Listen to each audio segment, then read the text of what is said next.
یہ D J باپ رے باپ، توبہ توبہ، یہ ڈی جے ایسا ڈی جے ہے کہ بڑھوا کے سامنے بج جائے تو بڑھوا ناچنے لگے. دیکھیں بچہ سب سمجھ رہا ہے. اب یہ سسٹم چلا، چھوٹا چھوٹا بچہ کو دیکھیے گا عجب بے تحاشا ناچ رہا ہے. ڈی جے یہ بلا ہے بھائی، بھائی یہ بلا ہے. 20,000 کا ڈی جے کرے گا شادی میں، 20,000 کا ڈی جے کرے گا، 3 لاکھ تک کا جہیز لے گا. اچھا نکاح پڑھانے جائیے گا نا، نکاح پڑھا دیے، پوچھے گا حضرت کتنا بلانا، 500 ٹکا دھونی ہو، تو راسنی مانگ کر جاؤ، جا نکاح پڑھا مانگ کر جا. اجے 3 لاکھ ٹکا تھے جو گھوٹ لے سے، وہ پیسہ حلال ہے؟ ارے وہ جو 3 لاکھ لیا ہے لڑکی والا کو، لڑکی والے سے 2 لاکھ روپے جو لیا ہے وہ حلال ہے کہ حرام ہے؟ جائز ہے. یہ نکاح کا پیسہ تو جائز ہے. ہم نے نکاح پڑھایا، 500 ٹکا نکالو. تم کو تو خوش ہو کے ڈی جے والے کو 20,000 دے سکتا ہے، ہم کو 5,000 نہیں دے سکتا. نانی مر گئی بھائی، اسی میں مدرسہ بھی ہے، اسی میں مسجد بھی ہے، اور کیا کہتے ہیں کہ سب کو دینا ہے.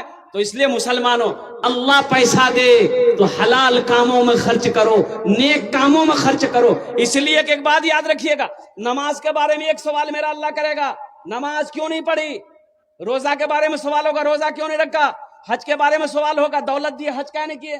لیکن مال کے بارے میں 2 سوال ہوگا. مال کے بارے میں کیا سوال کرے گا اللہ؟ 2 سوال کرے گا اللہ. میرا بندہ آ جاؤ، مال کہاں سے کمایا؟ حساب دے. کتنا 61-62 کیا؟ حساب. آپ نے حساب دے دیا.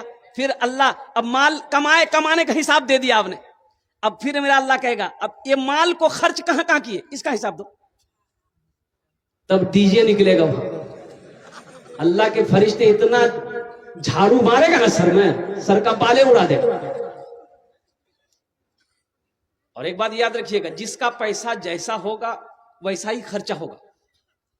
ہاں حلال پیسہ غلط راستے میں خرچ نہیں ہوگا. حلال کمانے والے کا پیسہ غلط راستے میں خرچ نہیں ہوگا. اور قربان جاؤ، اس لیے مسلمانوں، اس لیے نوجوانوں، اپنے مکاتب کو، اپنے مکتب کو، اپنے مدرسے کو، اپنی مسجدوں کو، اپنے خانقاہوں کی حفاظت کرو، آباد کرو. اللہ تمہیں آباد کرے. ایک آدمی بولا کہ حضرت میرے گھر پہ آپ ضرور آئیے، کبھی تشریف لائیے، کم از کم آپ کا قدم میرے گھر پہ پڑ جائے گا. میں نے کہا بابا تمہارا گھر کہاں ہے؟ بولا کہ آپ نہیں جانتے حضرت، رشرا ایک جگہ ہے ہگلی ہاوڑہ ڈسٹرکٹ میں، رشرا. بولا حضرت رشرا آئیے. تو میں نے کہا آپ کا نام کیا ہے؟ بولا میرا نام عبد الکریم ہے، کلیم الدین. بولا میرا نام محمد کلیم الدین ہے، مکان نمبر 120 ہے، گلی نمبر 3 ہے، رشرا آ جائیے حضرت آپ کا قدم پر جائے. ہم نے کہا کہ بہت اچھا، کلیم الدین نام ہے، مکان نمبر 120 ہے، گلی نمبر 3، ہم آ جائیں. کچھ دنوں کے بعد اس راستے سے گزرے تو سوچے تھوڑا سا رشرا آ گئے ہیں تو اس آدمی سے ذرا ملاقات کر لیں، بڑا مداح ہے میرا، بہت محبت کرتا ہے. تو اس محلے میں گئے نا تو ہم نے پوچھا بھائی گلی نمبر 3 کون سی ہے؟ بولا کہ یہ ایک گلی چھوڑ کے تیسری گلی وہی 3 نمبر گلی ہے. 3 نمبر گلی میں چلے گئے. اب سوچے کہ 3 نمبر گلی تو آ گئے ہیں، بس اب اس کا نام پوچھ کر کے اس کے گھر پہ چلے جائیں گے. تو وہاں 2 4 5 آدمی چائے کی دکان میں تھے. میں نے کہا کہ بھیا یہ محمد کلیم الدین بھائی کا گھر کون سا ہے؟ کلیم الدین کا گھر کون سا ہے؟ تو ان لوگ بولنے لگے کلیم الدین حضرت اس گلی میں کلیم الدین نام کا کوئی آدمی نہیں رہتا. ہم نے کہا کہ بھائی مکان نمبر 102 ہے. بولا ہاں 102 تو یہی مکان، لیکن کلیم الدین نام کا کوئی آدمی اس گلی میں ہے یہ نہیں. ہم نے کہا کہ نہیں، بڑا پریشان ہوا. تو بولا تھا میرا نام کلیم الدین ہے، مکان نمبر گلی نمبر بولا تھا. اسی کے درمیان میں دیکھتے ہیں وہی آدمی جس سے ملنے جانا تھا، ملنا تھا، وہ گھر سے نکلا گلی کی طرف. دیکھ کے وہ ہکا بکا کہ حضرت آپ یہاں کیسے؟ میرا اللہ کا بندہ آپ نے کہا تھا میں آ گیا، سلام دعا ہوئی. تو وہ لوگ جو چائے کی دکان میں تھے بولے حضرت اسی سے ملنا تھا. ہم نے کہا ہاں یہی کلیم الدین ہے. بول اللہ نام تو آپ غلط بول رہے تھے، اس کا نام کلیم الدین تھوڑے ہے، اس کا نام کلوا ہے۔ اب کلوا کو آپ کلیم الدین بولیے گا تو ہم لوگ نہیں سمجھ پائیں گے نا۔ اس لیے نوجوانوں، اللہ کے نبی نے ارشاد فرمایا اپنے بچوں کے اچھے نام رکھو، نام کا ذات پر اثر ہوتا ہے۔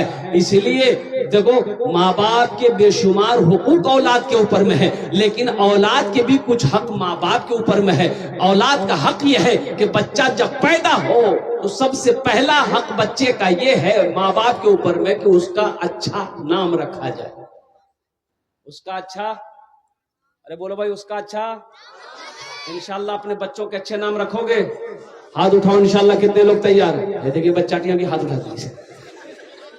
ہاں تو بھائی یہ بھی تو کل بڑا ہوگا، یہ بھی تو کل جوان ہوگا، یہ بھی تو نبی کے سنت کے مطابق نکاح کرے گا۔ نبی کے سنت کے مطابق نکاح کرنا۔ اے نوجوانوں سنو، سنت کے خلاف نکاح مت کرنا، سنت کے خلاف شادی مت کرنا۔ سنت کے خلاف شادی کرو گے تو جو بچہ پیدا ہوگا گنگا ہوگا، بہرا ہوگا، لنگڑا ہوگا، کانا ہوگا، اندھا ہوگا۔ اور نبی کے سنت کے مطابق شادی کرو گے تو جو بچہ ہوگا نیک اور صالح ہوگا، فرما بردار ہوگا، وہی بچہ تیرا متقی بنے گا، وہی بچہ تیرا حافظ قرآن بنے گا، وہی بیٹا تیرا عالم دین بنے گا، وہی بیٹا تیرا انجینئر بنے گا، وہی بیٹا جب تم بوڑھا ہو جاؤ گے تیری خدمت کر کے جنت میں گھر بنائے گا۔ یہ نکاح کا عمل بڑا اچھا عمل ہے، بڑا اچھا عمل ہے۔ اللہ کے رسول کی بارگاہ میں ایک صحابی نے پوچھا یا رسول اللہ کس کام میں برکت ہے، کس چیز میں برکت ہے؟ قربان جائیے، آمینہ کے لال نے ارشاد فرمایا نکاح میں برکت ہے، نکاح میں برکت ہے۔ پتہ چلا نکاح کرو، نکاح میں برکت ہے، تو اس نکاح میں برکت ہے جس نکاح کو نبی کے سنت کے مطابق کیا جائے، اس نکاح میں برکت ہے۔ اس لیے نوجوانوں نبی کے سنت کے مطابق نکاح کرو۔ اور ایک پیغام لیتے چلو، اللہ نے کہا کہ مومنوں جب تم چلو راستے میں، جب تم چلو اپنی نگاہوں کو نیچی رکھو۔ کہاں رکھو؟ ہاں کہاں؟ زمینوں کے نیچے میں؟ ارے اپنی نگاہوں کو، اللہ کا قرآن کہتا ہے اپنی نگاہوں کو نیچی رکھو۔ تو اس کا مطلب کیا ہے؟ نیچی کیسے رکھیں گے؟ تو جب راستے میں چلو تو جھک کر چلو، اپنی نگاہوں کو نیچی رکھو۔ اور سنو، پہلی نظر معاف ہے، پہلی نظر۔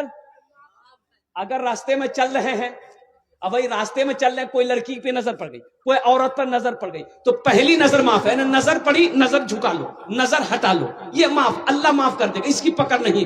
لیکن گھور گھور کے دیکھو گے، وہ کتنا خوبصورت چیز ہو، پھر بخشش نہیں ہے، پھر معافی نہیں ہے، معافی نہیں۔ اللہ نے کہہ دیا اپنی نیچی کو، اپنے نظر کو، اپنی نگاہ کو نیچی رکھو۔ اور سنو میرے بچوں، نوجوانوں، تم تاک جھانک کرنا چھوڑ دو، تاک جھانک کرنا چھوڑ دو، نگاہوں کو۔ ایک بات یاد رکھنا، زنا صرف ملنے کا نام زنا نہیں ہے، آنکھ کا بھی زنا ہے، آنکھوں کا بھی زنا ہے۔ اس لیے اپنی آنکھ کو زنا سے بچاؤ، بری نظریں کسی کو پر نہ ڈالو، کسی کی ماں بہن کو نہ دیکھو، اس لیے کہ کسی کی ماں بہن کو بری نظر سے دیکھو گے اللہ کی بارگاہ میں پکڑ ہو جائے۔